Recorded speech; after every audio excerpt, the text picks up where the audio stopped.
म्हणलं मी कोणाच नाव घेतलं का? मी गाणी गुणीचं नावच घेतलं असतं.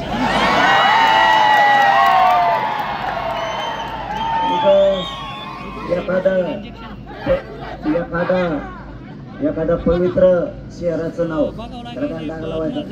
कसल्याचं नाव घेऊन पवित्र शहर कशाला दूषित करायचं? आणि मी लोकसभेला सांगितलं होतं, आजच ते सांगतो, ज्याला पाडायचं त्याला पाडा, ज्याला निवडून आणायचं त्याला आणा. विधानसभेला सुद्धा मी तेच सांगितलंय की तुम्हाला ज्याला पाडायचं त्याला पाडा, ज्याला निवडून आणायचं त्याला आणा. कारण तुम्हाला बंधनमुक्त केलं. मी जात माझ्या ऐकण्यात म्हणून विकली नाही, कोणाच्या दावणीला बांधले नाही. मालक तुम्हाला ठेवलंय, मतदान तुमचं आहे, मालक पण तुम्हीच व्हायचं. मी तुमचा मालक नाही, कारण मी फक्त तुमचा मुलगा म्हणून इमानदारीनं काम करतो. कधी फुटणार नाही, मेहनत सुद्धा होणार नाही, हे मात्र तुम्हाला खात्रीनं सांगतो. पुढं पुन्हा आपण आता सामूहिक आमरण उपोषण ठेवलं. महाराष्ट्रातल्या घराघरातले मराठी अंतर्वाली केंद्र, आता गावागावात उपोषण नाही करायचं, आता सगळ्यांनी एका जागेवर करायचं. उदाहरणार्थ 50 पोरं बसली किंवा 1000 बसले राज्यातले, किंवा 10,000 बसले, 1 लाख धरून चाला. 1 लाख जर पोरं अंदाजे म्हणतो ना, आकडा लिहा लगे 50 बसू शकते. जर बसले तर एका पोराला 2 डॉक्टर पाहिजे तपासायचं. 2 लाख तर डॉक्टर लागते आणायच्या पुढून. पोरांची तब्येत जर खराब झाली तर 1 पोर बसला 4 पोलिस लागते. मला 7-10 डॉक्टर 7-10 पोलीस लागतात 12 पैशापासून. आणि एखादं जर येड्या बाबले खाली उपोषणाला बसलं ते डॉक्टरला सापडलं बी पाहिजे. सरकारनं आपल्यासमोर डोकं लावतं. सरकारचं डोकंच बंद पाडी तुम्ही, आता कोणाचं पण येऊ दे सरकार.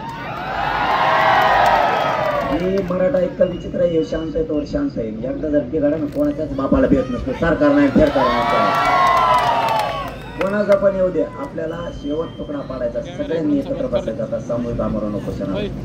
आणि आधले लोक घरी ठेवायचे, कारण शेती मूळ व्यवसाय आपला, शेती सुद्धा नुकसान नाही झालं पाहिजे. तोवर कामावर उठून घ्या. गव्हाची पेरणी झालेली, आता पाणी द्यायचं काम आहे. असं पाणी द्या गावाला, तुम्हाला तिकडून माघारी येऊस तर शेवळच पाहिजे, इतकं पाणी द्या. सगळे कामं मुंबईत जाताना एका पोरानं मिसळलं, सर्दीला पाणी दिलं गव्हाला, गवत शेवाळा त्याचा, की मला माघारी तर वापसच नाही झाला पाहिजे Mumbai.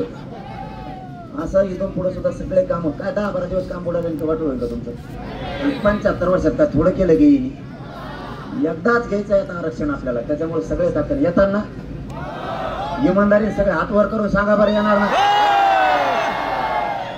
Bye bye bye bye bye, तुम्ही गेमच करायचं मागे दिसतात निवडणुकीची. सगळ्यांनी हे बघा, मला मी मागच्या गावात सुद्धा सांगितलं, मला हो हो बस खाली जाता जाता ठेवतो, बस खाली बस. मी तुम्हाला जाता जाता एवढंच सांगतो, माय बापा हो, मला प्रचंड वेदना आहेत. परत माझं सारख्या सलाईन आहेत, मी सलाईन तोडून आलो, माझ्या हाताला सलाईन. मी थोड्या दिवसाचा पाहुणा आहे तुमचा, माझं शरीर मला साथ देत नाही. तुम्हाला हात जोडून विनंती, एवढ्या वेळेस माझ्या समाजाचा अर्धवट लढा राहू नये, आरक्षणापासून ते लांब राहू नये. लेकरांच्या तळतळीत मायबाप खूप जीव तुटतो त्यांचा. लेकरं जर शिकून अधिकारी नाही झाले, जर नोकऱ्या नाही लागल्या, तर मायबाप डसा घराच्या आत रडते. 1% जर उठलं तर आयुष्याचं लेकराचं वाटवं होतं, हे लक्षात असू दे. देवला अर्धवट राखा कामा, सगळे ताकदीनं एका जागेवर बसून त्या लढ्याचा तुकडा पाडू. आरक्षण घेतल्याशिवाय आपल्याला हटायचं नाही, म्हणून आपण सामूहिक उपोषण ठेवलं. मी तुम्हाला कधी खोटं बोलणार नाही. मला 8-15 दिवसाला 8 दिवसाला कायम सलाईन लावावं लागतं. माझ्या शरीरात इतक्या वेदना आहेत, माझ्या शरीरात इतकी आग होती एखाद्या वेळेस की माझे सगळे हाडकंसुद्धा इतके दुखतात की या उपोषणामुळं माझं शरीर मला थोडंसुद्धा साथ देत नाही.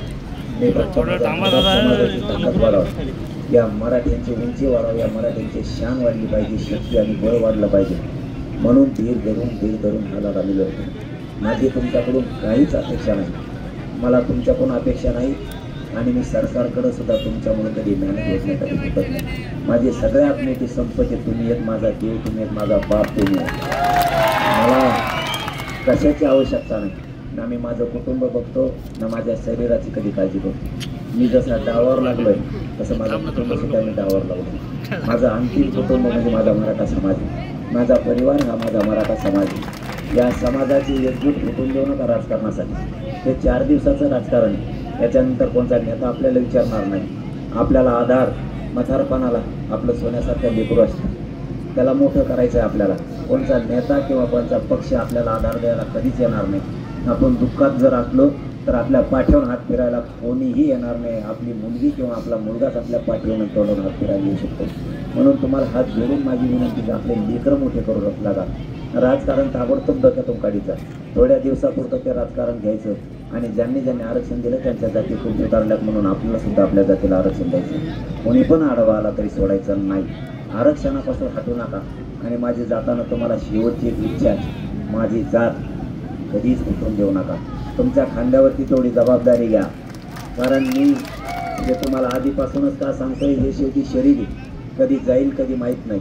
मी तुमच्यात किती दिवस राहील किती दिवसात नाही हे मलाही सांगता येत नाही. कारण कधी शरीर धोका देणे सांगता येत नाही. कारण मी उपोषणं खूप कठोर केलेली. त्या कठोर उपोषणामुळे मला चालताना उतरताना चढताना सुद्धा 2-2, 4-4 पोरांना धरायला लागते मला. मी ही वेदना माझ्या समाजासमोर येऊ देत नाही कधी. पण एखाद्या वेळेस माझा नाविलाज होतो. मला असं दिसतं की लईच जर दुखायला लागलं तर मी माझ्या समाजात राहील का नाही, माझ्या समाजाचा लढा अर्धवट राहील की काय, या धाकानं मी जास्त जीवालाही होतोय. मला इतक्या वेदना आहेत. माझी फक्त शेवटची अंतिम इच्छा आहे की कधीच माझ्या समाजाची एकजूट फुटून देऊ नका. आणि तुम्हाला जे निवडणुकीत करायचं ते करा. मी तुमच्या कायम पाठीशी राहणार आहे. माझा समाज फक्त फुटून देऊ नका. माझा समाजात एकजूट ठेवा. संयम ठेवत जा. भांडणं करू नका. बांधव फोडू नका. एकमेकाच्या व्यसनापासून आपण सगळेजण लांब जा. आणि आपल्या लेकरांना आरक्षण देण्यासाठी आपण सगळेजण झुंजू. जे अंतिम सत्य आहे ते शेवटी सत्यच असतं. शेवटी शरीराने नाही साथ दिली तर मी काहीच करू शकत नाही. म्हणून माझी तुम्हाला सगळ्यांपुढं हात जोडून विनंती, आपली जात काही करू एकजूट ठेवा. तिला कधीच फुटू देऊ नका. आणि आरक्षणाला